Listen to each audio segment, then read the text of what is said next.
Now is the time to get more involved than you ever have been before. Now is the time to get involved in local politics at the local process, the local level, to really see and enact change.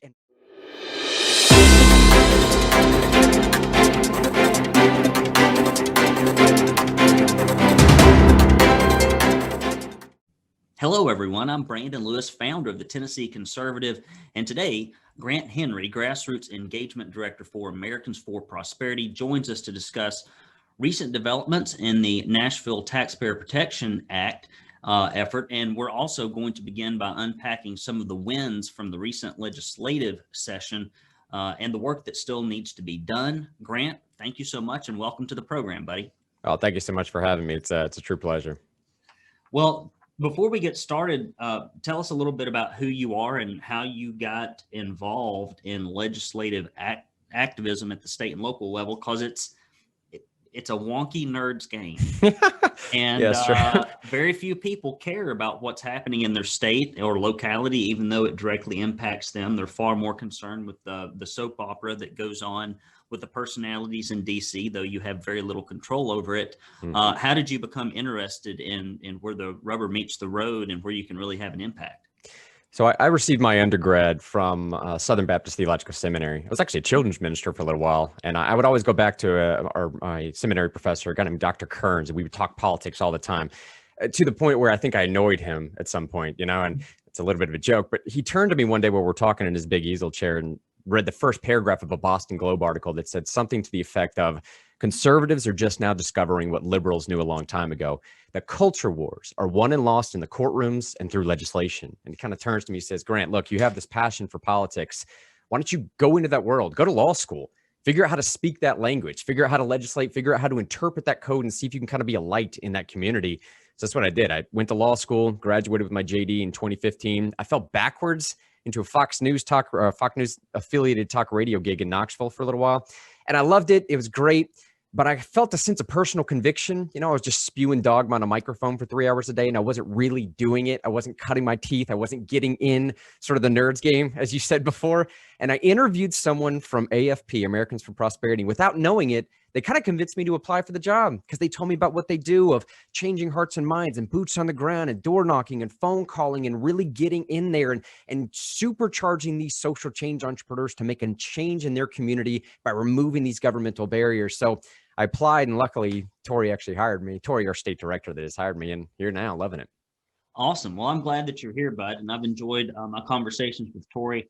I like her because she's no nonsense. I cannot stand, being on the phone with somebody for 20 minutes and getting like 19 minutes of fluff and 1 minute of content. So she's just right at it. So I enjoy that a lot. And she's a very nice lady. I've enjoyed getting to know her. As an aside, now that we've mentioned Tori, she's going to be at the Tennessee Freedom Summit on July 10th, speaking about grassroots lobbying and how you can go up there as a citizen and have as much impact and sway as these corporate shills that have been paid to go down there and really, in many cases, advocate against the interest of the taxpayers and small business owners of the state of Tennessee. And I'm excited to have her do that. So if you're listening and you're interested and you haven't registered yet, please do go to TennesseeFreedomSummit.com. That's TennesseeFreedomSummit.com. So let's lead off by talking about the Nashville Taxpayer Protection Act. And while conservatives had high hopes for that, we've hit yet another roadblock. Talk a little bit about the background briefly, and then what's going on or just happened, and then where we go next. So it's no surprise to anybody that Nashville is one of the most poorly ran areas in the nation when it comes to fiscal policy. And that's not just my opinion here, Brendan. The Institute for Truth and Accounting, this is actually Wall Street Journal headline I'm reading from right now. The Institute for Truth and Accounting recently ranked Nashville one of the country's 5 worst sinkhole cities with $22,000 in debt per resident. Nashville had $3.6 billion in debt prior to the 2019-2020 shutdown. That's 1 in every $7 received is going to pay interest. So in 2020, 2019, when the Nashville decided to shut everything down due to COVID, to make up for that lack in sales tax revenue, they proposed a 34% property tax increase. Now, of course, conservatives were screaming from the mountaintops, why don't you just cut some spending? But no one really ever considered that, did they? So we thought it was a terrible policy to raise property tax. We really ran this referendum hard, gathered 27,000 signatures, failed last time. We got it put on the ballot for July 27th. And big efforts. Shout out to Jim Roberts. He's the attorney that wrote this referendum. The referendum would have proposed to do several things. The first one that it would have done was roll that property tax increase back down to what it was in 2019. And it would have capped property taxes at only 3% increase per year without a referendum. Now, we can go through the other 5 if you want to, but that's the big portion there. The big thing we were focusing on is that property tax situation. Cut some spending, get better fiscal policy, put some guardrails on this ridiculous out-of-control spending habit that they have going on. Unfortunately, and I stress unfortunately here with a pregnant pause, unfortunately, the local chancellor here, Chancellor Russell Perkins, struck down that referendum yesterday, even though the local election commission had put it on for a vote on July 27th. He struck it down, essentially ruling that because Davidson County is not a government by home rule, its citizens don't possess the power to change property tax law through referendum. Here's what he quoted: the General Assembly extended property tax authority only to county legislative bodies, not the public. So basically what that says to me a little bit is, hey, we're going forward. There may be an appeal coming through just tomorrow. AFP, our statement here, I'll read this in a second if you want me to. But the big thing here I'm trying to push is, listen, y'all, this is Overton window shifting time, Brandon. This is time to look for the future. This is time to play the game of the long strategy, running better candidates, changing the way you think about this policy, implementing a better strategy so we don't have to get stuck in a perpetual referendum war, you know? Well, I hope that the appeal is successful. Sounds to me like if it's not successful, that AFP and perhaps some other grassroots lobbying needs to be done so that these large metro areas can be affected by referendum moving forward. Referendums are not easy.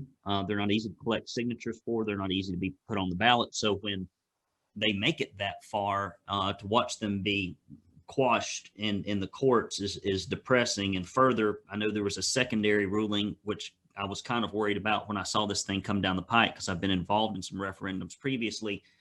When you try to start referendering, I'm gonna coin. I'll take it. That's a word. Here. Yeah. Referendering more than one thing, it gets a little dicey. And it gets a little legally dicey. So in many cases, they kind of ran into this previously. I was hoping they'd tighten that up and focus on one thing, but it's neither here nor there. So hopefully somebody in an appeal will be able to do that. But if that doesn't happen, maybe we can get some legislation that says, yes, and with a Republican, supermajority, you think you could do this where these large metro areas can be affected by referendum, but that's yet to be seen. Mm-hmm. So let's move on to the next thing, in hopes that there is a prayer and appeal for that. Talk about the recent legislative session. And while it left a lot, in my opinion, to be desired, we did have some significant bright spots there. Let's talk about some of the wins in healthcare, specifically the certificate of need reforms. Speak to that, Grant.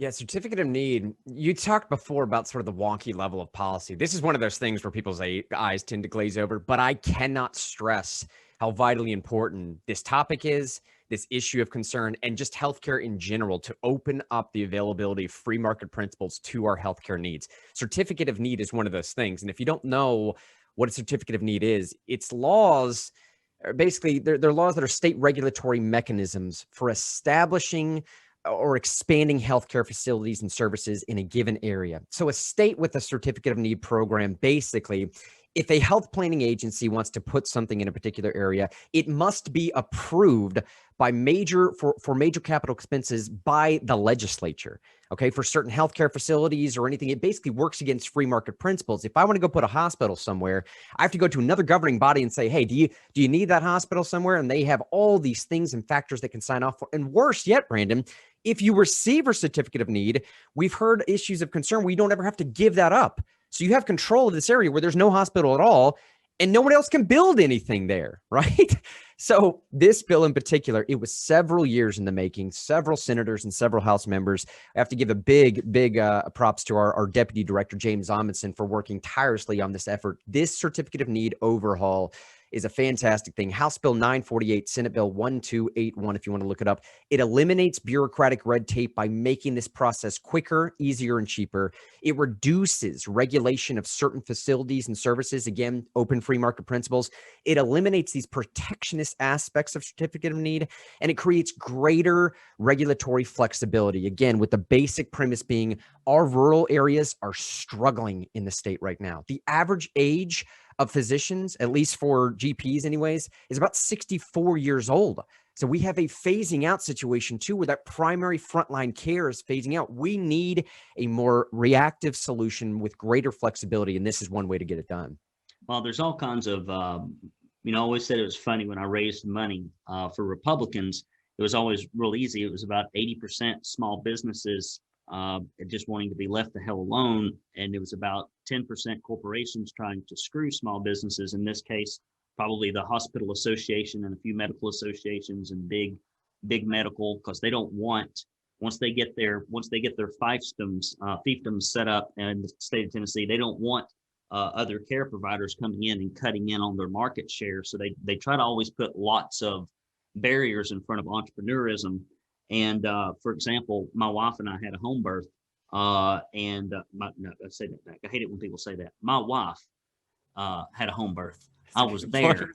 And there are all these weird regulations about, can you have a birthing center close to a hospital and all this nonsense. And I'm like, why the heck is that there? And a lot of that goes back to that certificate of need where they have basically, it's almost like a franchise. They got a protected geography for certain things, which I hope that addressed a little bit. And that's important to open up the markets. It's really the biggest reason why we have such overwhelming expense. Every time I go to pay, I just tell them I don't have insurance because I have Medishare, which isn't insurance. And it's always a fifth to a third of the cost that was negotiated by medical insurance, which goes to show you that when you let the free market do what the free market does, it reduces prices significantly. Let me ask you a question.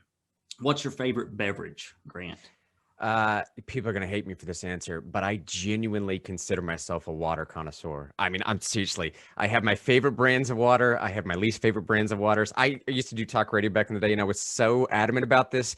I made this long spiel one day about how much I like water, and a guy from a spring water company came in and dropped me off 5 cases to try and convince me that would be the best water. So water is the answer. Seriously, I like it. Well, I'll tell you what, if you will take toilet water and put it into this proud Tennessee conservative tumbler. All right. Shake it around, and if you recite a couple of quotes by Ronald Reagan and pour it out, it will be the nectar of the gods. You're going to really love this proud Tennessee conservative tumbler. And if you give $50 or more, when you go to tennesseeconservative.com/support, you can be the owner of this. It is made of the same thing that Wolverine's claws are made of. It is indestructible, unless, of course, you apply too much force to it. And when you give any amount, irregardless of the donation amount, we will send you this directory of your state senators and your state reps. And if there's something going on that you want to praise them for, you can call them. If there's something going on that you think that is not good for Tennessee, you can reach out to those people easily and quickly. And you also get 2 proud Tennessee conservative bumper stickers. And you can put one on your car and one on your liberal neighbor's car just to annoy them. So that's why we always put 2 in there. Back to the program. Again, TennesseeConservativeNews.com/support. We can't do this stuff without your help. Shifting gears to the topic of economic opportunity and the right to work as a constitutional amendment. What happened in this legislative session regarding that, and what can conservatives plan to see in relation to this in 2022, Grant? Yeah, I appreciate the opportunity to speak in this because economic opportunity is one of the areas that Americans for Prosperity, I think, is best known for. Limited government, less taxes, all that. But, we're always on the lookout for great occupational licensing reform bills. We're constantly trying to keep our eyes out for corporate welfare situations of, hey, come to town, do business, but don't do it on the back of taxpayer dollars, okay? And this right to work constitutional amendment is a major, major win. To give everyone an update, it did pass. I'll tell you how in just a second what it does. And it will be a vote held for all of us on November 8th, 2022. November 8th, 2022, you actually see a legislatively referred constitutional amendment. This right to work amendment, though, is even more important in respect to the Biden administration trying to put out something called the PRO Act. All right. The PRO Act would force unionization across the United States. And Americans for Prosperity, we don't necessarily have a problem with being in a union, but just shouldn't be forced to join a union as a condition of employment. That's what right to work is. Simply put, right to work laws guarantee that no person can be compelled to join a union or pay union dues as a condition of employment. The idea behind right to work principle is that every individual has the right to join a labor union, but must not be compelled to do so, rooted in that sense of freedom. And believe it or not, Brandon, it was a little bit more difficult passing than I think some would realize. You know, obviously with any amendment there, you need at least 68, 66. Someone's going to do the math for me, but they got 68 votes in the House, right? You need that certain percentage vote. It was a little bit closer, I think, than they would have wanted it to do. Because again, there was just some confusion around what right to work is, what it protects, and really how it was being implemented in Tennessee. We already operate this way in Tennessee. This just enshrines it in constitutional law, maintains it there, and in my mind, creates a national narrative by which we can tell federal, hey, stay over there, do your federal thing, stop coming into Tennessee and tell me how to run my Tennessee life. We got it. We know how to do it, okay? So how will that, do you know how that will be presented on the ballot specifically? Does it just have the verbiage of the right to work amendment and then people have to sign off on it? Sometimes when it amazes me how convoluted ballot measures can be at the county or city level occasionally, where you barely know what in the world it is that you are voting for. Is it rather clear in your opinion? I would think so. And again, you know, I'm not going to speak outside my level of pay here, but I would think it would just be that constitutionally proposed language. That's all that you're being presented on there. And I guess it would either be a vote for or against. And that might even be the language you see is I vote for this constitutional amendment or I vote against it. Maybe a yes or no, but I think it would hopefully be that simple. Very good. Well, what about criminal justice reform? And it's not the type that we often think of. But you say criminal justice reform, many conservatives balk because they often fear that it's being soft on crime, but there are different types of reform. And specifically, AFP worked real hard, and Tori and I even discussed this months ago, the victims restitution reform for people that are victims of crimes in Tennessee so that they can be made whole without the government getting in line first. Imagine a time when the government would get in line first. They're the type of people that they've been through the buffet 3 times, but they'll break in line to go through again. And so talk about what that did and what it's going to do to change the landscape for victims in Tennessee. Yeah, and I would say criminal justice reform in general, the way we like to pitch it to people is that it's smart on crime, soft on taxpayers. Whether it's the bills that we're working on or whether it's Governor Lee's package had a large portion to do with criminal justice reform, it's all under this big sort of umbrella that President Trump gave us the ability to start talking about as conservatives with that First Step Act. If you want to know the sort of umbrella I'm talking about, go look at President Trump's First Step Act. Smart on crime, soft on taxpayers, giving us ability to solve generational concerns and do criminal justice reform properly. One of which that you're talking about, Brandon, is this victim restitution reform bill. We're actually going to a signing at the governor right now after this interview. House Bill 870. This bill ensures that a victim is made whole first if criminal restitution is ordered. So if I break Brandon's arm or something and I'm ordered to pay his medical expenses, I don't even know if that's legally accurate, but if I'm ordered to pay his medical expenses, typically I would have to go in there and pay court costs first, my litigation fees second, and then, only then, would the victim, or in this case, Brandon, actually be made whole. We thought that was a ridiculous thing going on, and we wanted to prioritize the victim first. So this bill will either put that victim number one or give the victim the opportunity to convert that criminal restitution order into a civil judgment. And actually, District Attorney Crump was fantastic in helping us. He told a story about, so what happens here if a defendant steals $1,000 from the victim? Well, if the defendant is convicted, he's ordered to pay restitution back to the victim. However, the defendant has to pay the court costs first, which typically depletes most or some of that $1,000. The defendant must also pay litigation fees. Lastly, and only then will he pay the victim. And basically, here's what ends up happening, okay? The defendant just used the $1,000 he stole from the victim to pay the court's operating costs, the judge's pensions funds, which come from those litigation fees, and the victim is then left holding the empty bag, paying for the state to run its operations. Do you see what I'm saying? So hearing a very conservative DA like DA Crump come in and tell that type of story really puts into a better perspective as to this is the style of criminal justice reform we're working at here. It's more constitutionally driven, back in the proper framework of government should be doing. Awesome. Well, that is good news. So tell me what AFP will be focused on in the upcoming legislative session. I know you can't dig into every detail, but I'm sure that you have your sights set on a few things. What are those?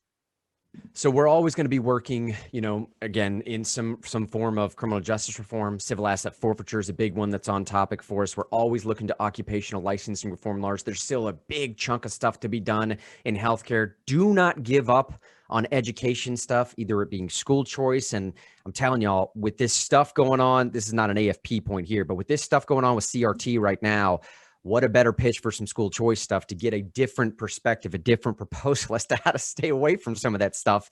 But the one I'd like to talk about for coming up here is let's book in this interview with the Nashville Taxpayer Protection Act. One of the things that we tried to push last year that just didn't get through subcommittee, that we've had word will get through this year, something called truth in taxation. And we do a little bit of this in Tennessee already, but this bill proposes that any locality, any municipality, any city, any county that has a debt ratio above 10%, if they want to raise their property taxes beyond what's called the certified tax rate, they have to send out a detailed mail notice to every property owner in the area, telling them what their current rate is, what they're currently paying, what the new rate will be, what the new proposed, what the actual payment would be going forward. Then they have to have a public hearing, provide a lot of time for anybody that wants to speak to be able to speak, and then right there in front of all those people, vote on whether to pass it or not. And clearly you understand the implications here is, hey, look, go ahead and vote for this if you want to, but there's 500 people staring you in the face that don't want you to do it. So, you play out your options going forward after that. But we think it's a great way to hold some of these, localities accountable that are just having terrible spending situations and really taking advantage of people that are least able to afford these increases right now. That's one I'd really pay attention to next year's truth in taxation. We think it's a great way to really put some fiscal guardrails on Tennessee spending. At the state level, Brandon, we're great. Everybody gets that. State level, we got it figured out. But some of these local areas, they just don't get it yet, Well, if there's anything that you are working on that conservatives care about, if you will let me know. We try to get a lot of the AFP statements and legislative updates out to our readers and our watchers and our listeners, and I'd be happy to do that. And if you ever discover that you're struggling in a subcommittee and there's one or two rhinos that are keeping things from moving forward, if you'll let old Brandon Lewis know, we'll shine some light on it. And as our subscriber base grows and more people in the districts start discovering what's going on in these committees and subcommittees, I think we'll have better movement. We are the only publication, to my knowledge, that really digs into these committee and subcommittee meetings. We have limited resources, so we can't cover every one of them, but a lot of them we're trying to hide in the last legislative session, and we made sure that they could not hide. And they were not happy. They're not happy with our publication sometimes because we do that. But, conservatives need to know, and the left-wing media in Tennessee will not cover things like this because they just want it to either go away or sneakily pass. But we'll be there keeping watch. Grant, thank you so much for being here. In closing, what would you like to leave our viewers with? I honestly appreciate that as a closing question because it's one that I like to answer with, look, the reason why I left ministry and got into politics is to pitch this answer right now. I think there's a lot of people across the state and across the nation that are experiencing a sense of existential crisis. Like, why do I exist? What's my purpose for being here? Am I ever going to have a say in politics again? Is everything rigged against you? But I promise you right now is the time to get more involved than you ever have been before. Now is the time to get involved in local politics at the local process, a local level, to really see and enact change. And Brandon, I'm telling you, conservatives and conservatism through a Judeo-Christian based philosophy have the answer that is truly empowering. Our message is one that says, look, you are not a liability that needs to be taken care of. You are not a victim, okay? You do not need to be constantly reliant upon a government to give you everything. Our message is one of empowerment and hope and optimism and virtue, one that says you can do it on your own. You have inherent value. The creator of this literal universe has solely chosen you to do something that only you can do. And if you follow that passion into politics, Brandon knows this. In Tennessee, we are the second lowest voter turnout in the nation. If you are the one individual that steps up, decide to do something, by sheer numbers alone, your impact will be magnified more in this state than it is in any other state, possibly than Louisiana. All right. So I promise you, I'm telling you, now is the time to get involved. Reach out to me, reach out to Brandon. Brandon will provide my information. If you want to get involved and do this, I'm telling you, we can make a difference. And it's the time to do it right now. How can people find out more regarding AFP, Americans for Prosperity, in Tennessee specifically? I would say our Facebook is probably the best way to do that. Just AFPTN. That's the handle on pretty much any one of our either Twitter, Facebook, Instagram, or you can just reach out to me in particular. I think one of the best ways to stay up is the weekly newsletter that I try and put out.